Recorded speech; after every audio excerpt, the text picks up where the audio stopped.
कहानी पूरी फिल्मी है। मतलब फिल्म तो देखने ही गए हैं, लेकिन आप देखने गए थे कि बॉर्डर की असली कहानियां हैं। लेकिन यहां बॉर्डर 2 की कहानियों में बड़े सारे पेच हैं और यही फिल्म को थोड़ा कमजोर बनाते हैं। कुछ देर पहले मैंने आपसे वादा किया था पिछले एपिसोड में कि भाई एक एपिसोड लेके आऊंगा कि मुझे कमियां क्या क्या लगी। पिछले एपिसोड में मैंने बताया था कि 10 बातें जो इस फिल्म को दमदार बनाती हैं, खास बनाती हैं और आपको क्यों देखना चाहिए। मैं अब भी इस राय पे कायम हूं कि फिल्म आपको देखनी चाहिए, अपनी फैमिली वालों को दिखानी चाहिए, क्योंकि वॉर फिल्म नहीं है, ये वॉर से अलावा भी इस फिल्म में बहुत कुछ है। लेकिन जहां तक बात थी, जिन उम्मीदों की बात थी कि 1971 वॉर की पूरी कहानी को दिखाएंगे, तो यहां ऐसा है नहीं।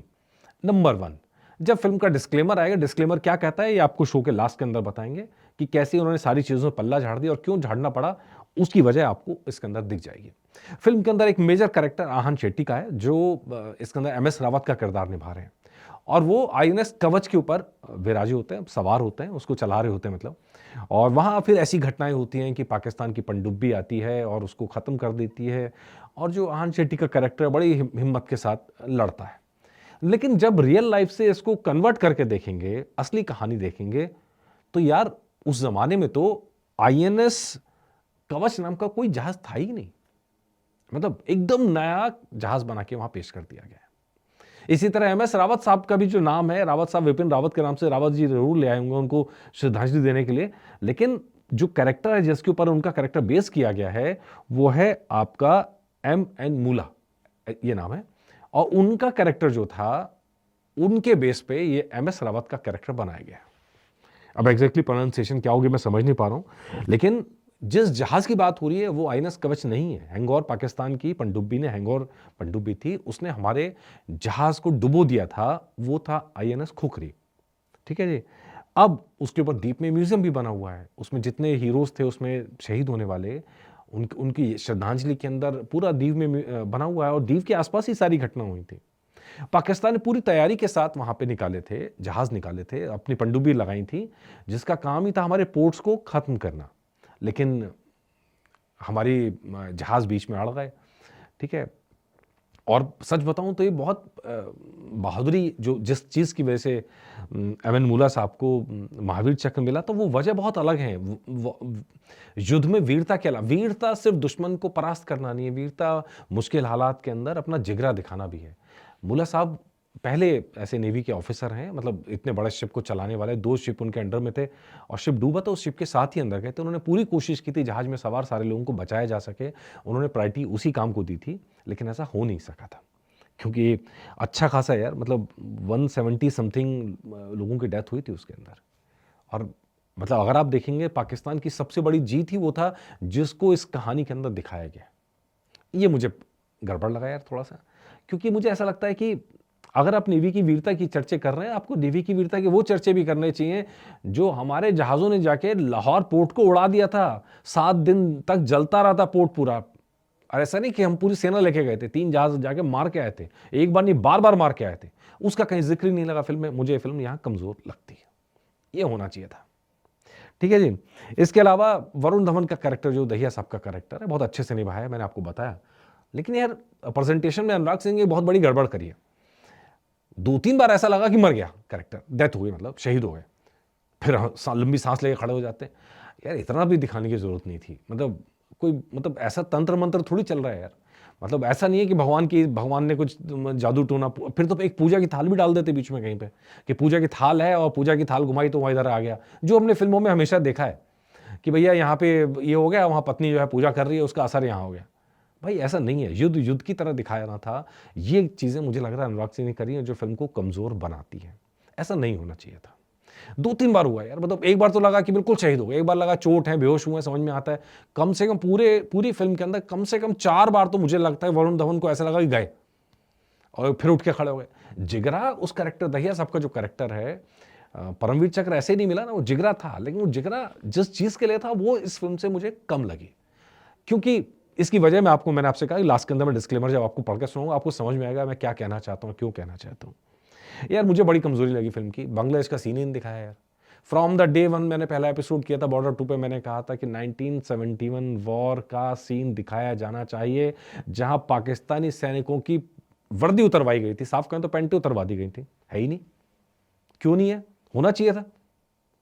मतलब बाकी आप कहानी जो मर्जी कर लो, लेकिन अब मतलब अब यहां विजन का खेल आता है।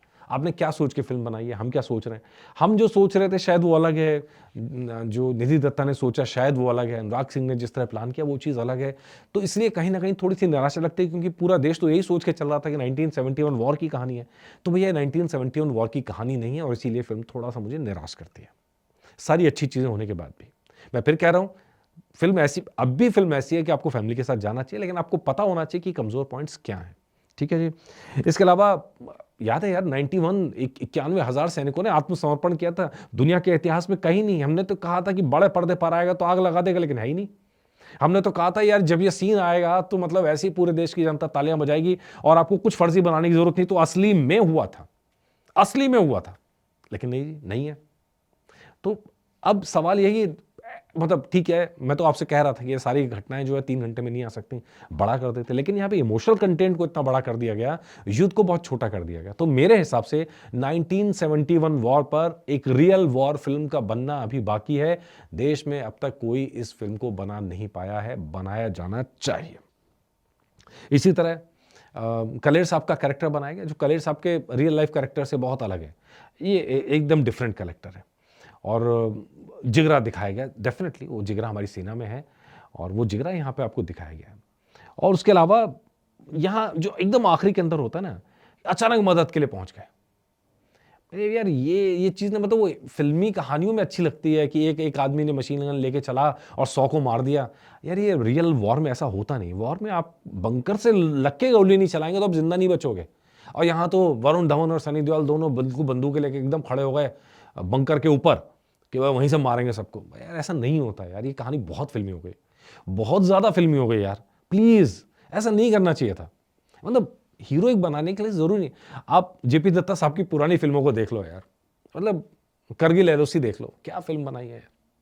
मतलब वहां जो जिगरा दिखा वो आप, इसके अलावा कई सारी फिल्में हैं जिसके अंदर आपको समझ में आएगा कि बिना फर्जी बहादुरी दिखाए भी आप रियल बहादुरी भी आप शो कर सकते हैं। और हमारे सैनिकों ने सही में बहादुरी वाले काम किए हैं। उसके लिए आपको किसी नाट्य रूपांतरण की जरूरत नहीं थी, नाटकीयता की जरूरत नहीं थी, लेकिन यह नाटकीयता बनाई गई। तो भैया अचानक ही सनी पाजी एक अलग फ्रंट पे लड़ाई लड़ रहे हैं कलेर साहब, और इधर वरुण धवन वाली जो मोर्चा है वहाँ थोड़ा कमज़ोर पड़ रहा है, तो अचानक वहाँ सेना लेके वहाँ पे भी पहुँच गए। यार ये फिल्मी हो सकता है, रियल लाइफ में नहीं हो सकता।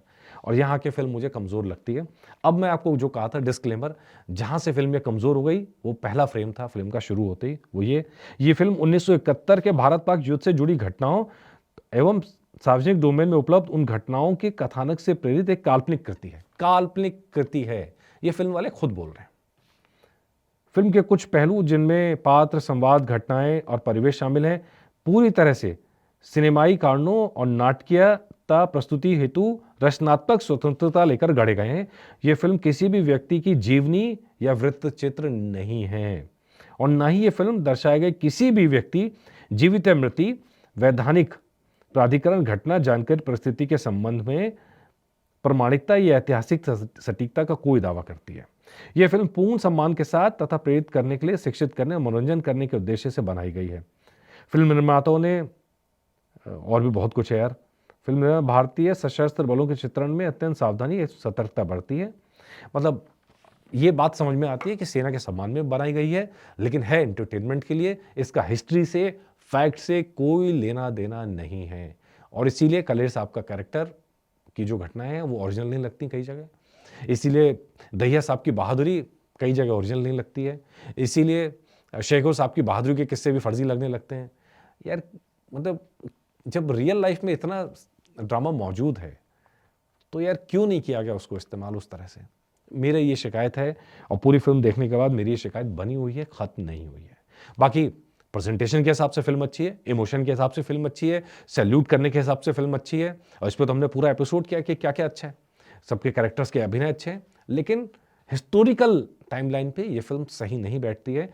और ये मेरी दिल की तमन्ना रह गई, 1971 वॉर की फिल्म चाहिए, चाहे बॉर्डर 3 बनाओ, 4 बनाओ, 5 बनाओ, लेकिन वो पूरी फिल्म आनी चाहिए यार।